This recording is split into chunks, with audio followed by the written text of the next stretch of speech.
Hi, last time we used Excel and the functions like ifs and if to calculate our aging buckets for the accounts receivables. Now this time we are not going to write even a single function, but we will be accomplishing the same job using something existing in Excel for last 10 years, and that's Power Query.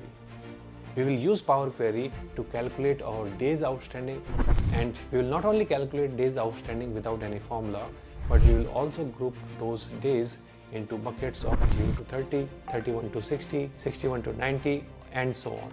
And after we finish that, we will pass it on to a table so that it can be used further into a pivot table or a power pivot. And next time, the work which you will have for yourself is just one click and refresh. So let's get into the video to understand each step in detail so that you don't have to write any formulas going forward.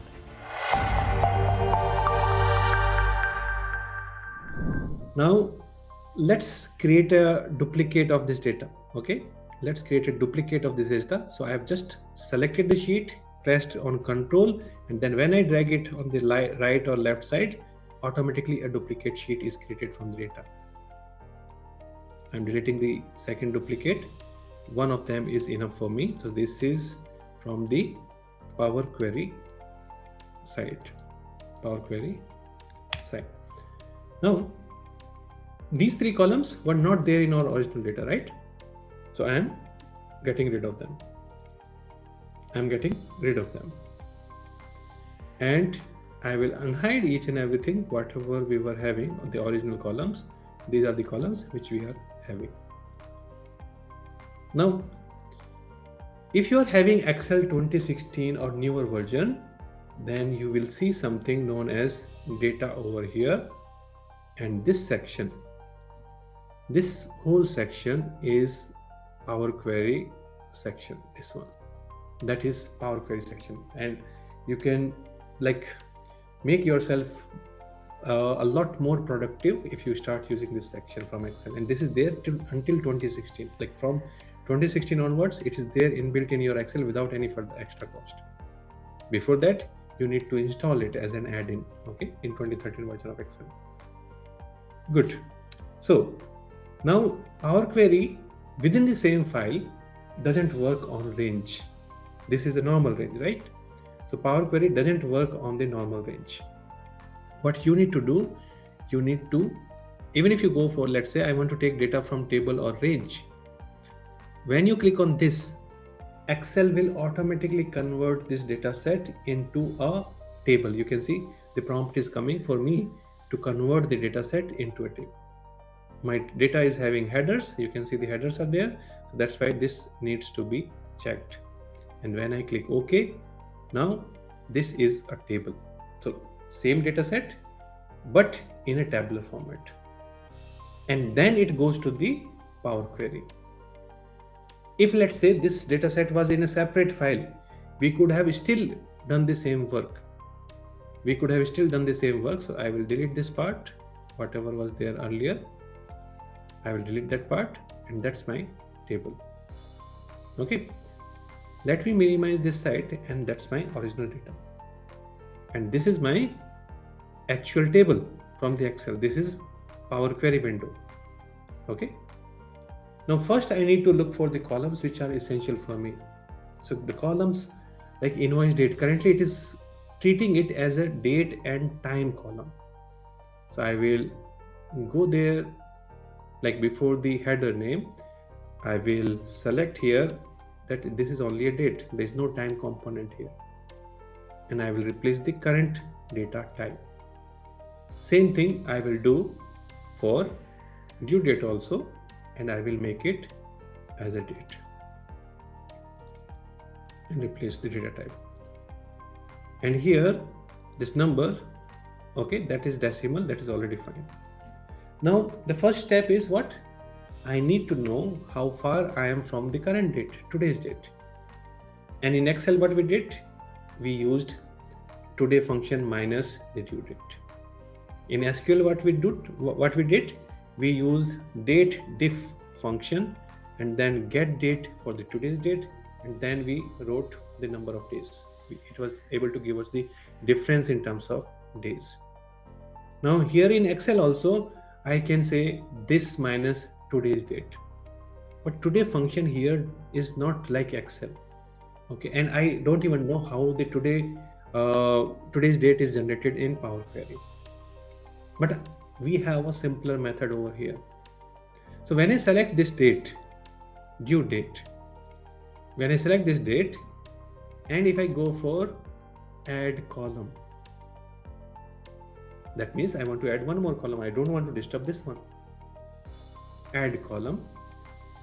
And here, do you see this? I have selected a date column. So this section is highlighted. This section. This one is highlighted. Okay.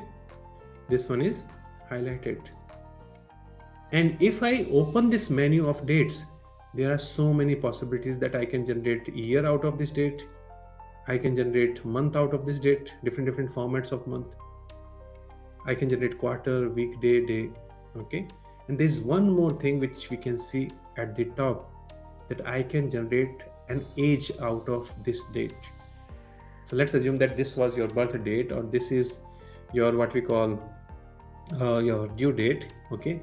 When I click on age, what it will do, it will pick up today's date and it will calculate the difference between today's date and this date, and here is that difference.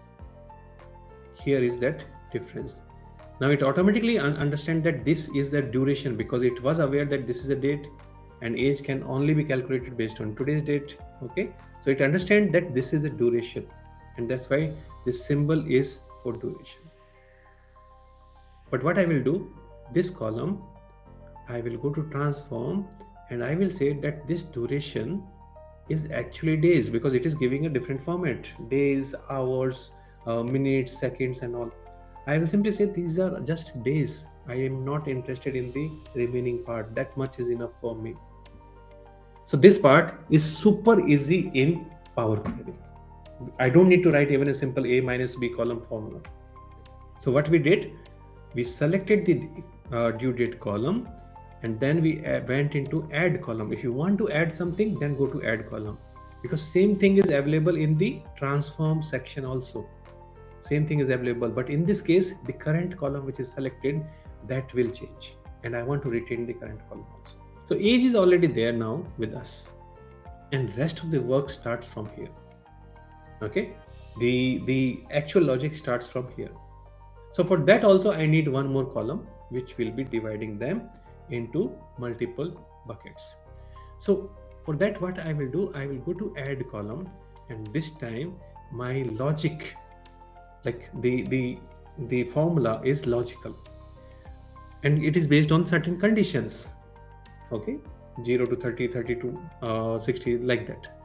So here there is a section of conditional column, and when I click on that, it gives me, so I am selecting this, and there is no need for selection actually. You can select anything else also, doesn't matter. But when I click on conditional column,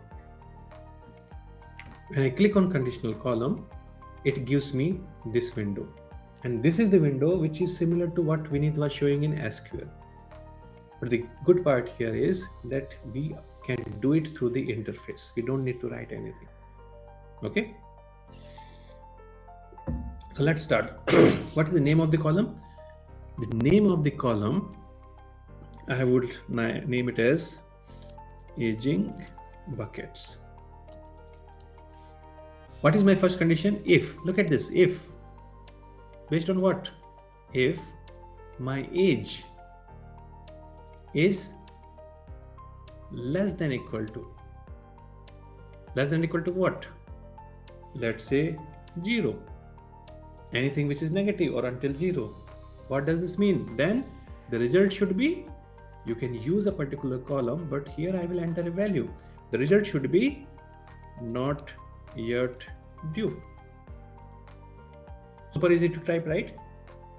If my column, any particular column, is less than equal to 0, then it is not yet due. I can add more clauses. I can add another clause. If my age add add, let's say 2-3 clauses I'm adding. So I'm adding age in all of them because that feels little bit easy for me to do rather than doing it again and again. Less than equal to, less than equal to, less than equal to, and here also less than equal to 0. I have covered up to that point. Another point will be 30, less than equal to 30. Another point will be 90, sorry, not 90, 60, and then 90. In fact, I don't need this last one. Not yet due. This is 1, 2, or 1-30 days. This is 31-60 days. This is 61-90 days. I am having a else clause. So here itself I can type more, or let's say greater than 90 days. So I don't need another clause, right? That's fine, because there is a else situation also. So let me complete it and I will try to show you how I reached over here. I will click on OK and look at this. I got this column over here. Minus means not yet due. 32 means 31 to 60. 26 negative, not yet due. 399 is greater than 90. Right? So how did I reach over there? First, I was only having this column. I went into add column. Then I clicked on the date and then I created an age from today's date up to this due date. When I clicked on age, this gave me age.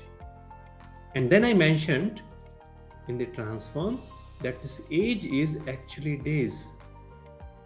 This age is actually days. I mentioned that part.